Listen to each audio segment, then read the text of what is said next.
अगर आपने एक नया एसी परचेज कर लिया है या फिर परचेज करने की सोच रहे हैं तो आपको यहाँ पे कुछ बेसिकली 6 पॉइंट्स का ध्यान देना बहुत जरूरी है, जो कि एसी के इंस्टॉलेशन के टाइम आपके बहुत ज्यादा काम आने वाले हैं। और अगर आप इन पॉइंट्स का ध्यान यहाँ पे नहीं रखते हैं तो आपका जो एसी है आपके लिए काफी ज्यादा प्रॉब्लम क्रिएट कर देगा और आपके साथ बहुत लंबे समय तक नहीं रह पाएगा। क्या है ये 6 पॉइंट्स?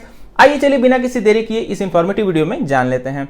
तो पहला जो पॉइंट है हमारा, आपको अपने एसी का जो इंस्टॉलेशन है किसी भी हीट वाले सोर्स के पास नहीं करना है। जैसे फॉर एग्जांपल के लिए बहुत सारे लोग किचन के ही पास अपने एसी को इंस्टॉल करा देते हैं, तो यहाँ पे उनके 2 नुकसान होते हैं। पहला नुकसान ये कि जो आपका एसी है काफी ज्यादा इलेक्ट्रिसिटी को कंज्यूम करता है, और दूसरा ये कि वो वहां पे टेम्परेचर को बैलेंस नहीं कर पाता है, क्योंकि वो एक हीट वाली एरिया के पास रहेगा तो उस हिसाब से वहां पे वो टेम्परेचर को बैलेंस नहीं कर पाता है। तो आप जो टेम्परेचर चाहेंगे उसके अकॉर्डिंग वो वहां पे ठीक से परफॉर्म नहीं कर पाएगा।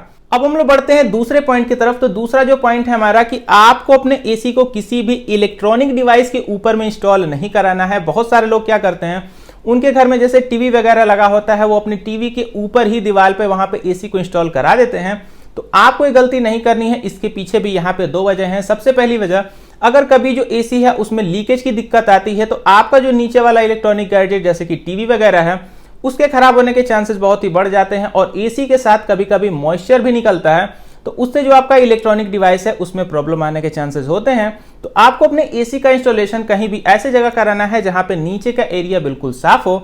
अभी बढ़ते हैं हम अपने अगले पॉइंट की तरफ। तो अगला जो पॉइंट है हमारा, आपको अपने एसी के इंस्टॉलेशन को जमीन से कम 6 से लेकर 7 फीट ऊपर कराना ही है, और इसी के साथ में आपको बिल्कुल अपने छत में ले जाके टच नहीं करा देना है। आपका जो एसी का इंस्टॉलेशन है आपको उसी जगह कराना है जहां पे लगभग हर तरफ कम से कम 2-2 फीट की जगह हो। और 2-2 फीट की जगह रखने के यहाँ पे 2 फायदे हैं। सबसे पहला फायदा, एसी के लिए वेंटिलेशन में काफी ज्यादा आराम हो जाएगा, और इसके साथ ही जब आप अपने एसी की सर्विसिंग कराएंगे इन फ्यूचर तो जो टेक्नीशियन आएंगे वो आपके एसी की काफी अच्छे से सर्विस कर पाएंगे। अभी बढ़ते हैं हम अपने अगले पॉइंट की तरफ। तो अगला जो पॉइंट है हमारा, आपको अपने एसी के लिए यहाँ पे जहां भी आप इंस्टॉलेशन कराइएगा कोशिश करिएगा वहां पे एक नियरेस्ट में एक पावर सॉकेट जरूर हो। आपके एसी से एक वायर निकला होता है, अगर उसकी डिस्टेंस जो है आपके पावर सॉकेट से दूर होती है तो वहां पे आपको एक अलग से वायर कनेक्ट करना पड़ता है, जिससे वहां पे जोड़ पड़ जाता है, जो कि आपकी एसी के लिए ठीक नहीं होता है। वहां से आपका बार बार स्पार्किंग वगैरह होना शुरू हो जाएगा। तो कोशिश कर लीजिएगा कि जहां भी आपकी एसी लगने वाली हो उसके आसपास में एक पावर सॉकेट जरूर हो, आपको वायर कनेक्ट करने की जरूरत ना पड़े।